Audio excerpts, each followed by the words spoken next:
All right, Jeffrey Muter asked, the Bible being a story composed of many stories, what exactly is a story? What is the purpose of a story? Whoa.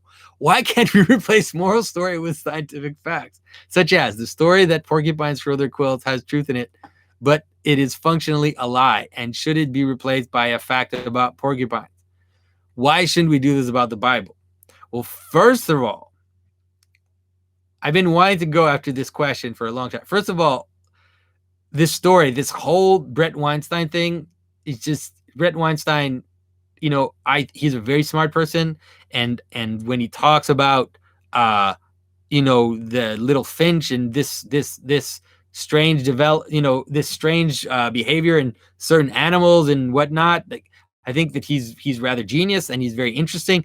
But when he talks about human structures and hierarchies and stories and morality and especially religion, I think that he doesn't understand what's going on. I'm sorry. So the purpose of a story is okay, see it this way. Stories are ways to fine tune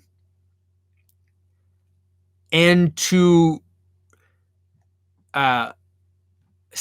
give you a taste of the pattern of reality.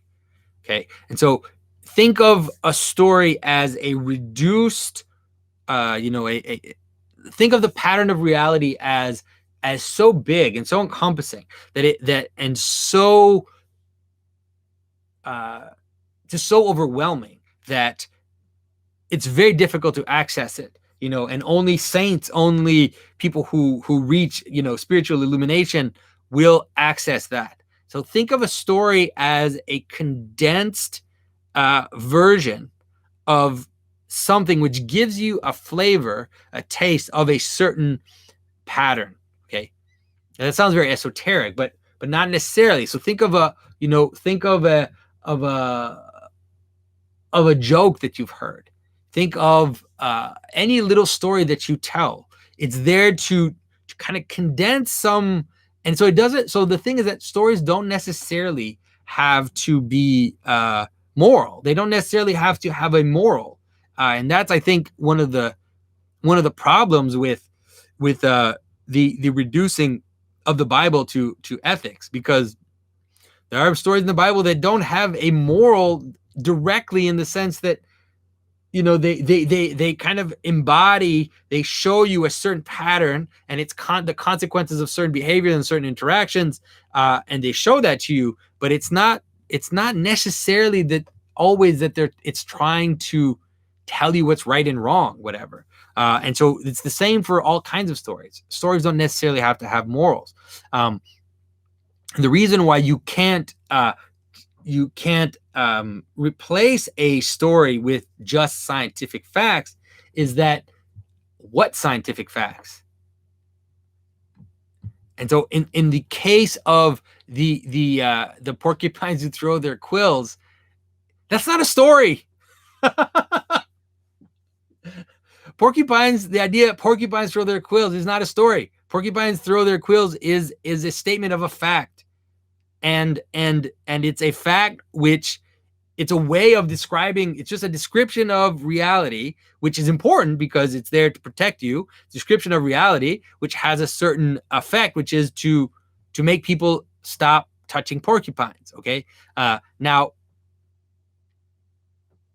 that's not a story.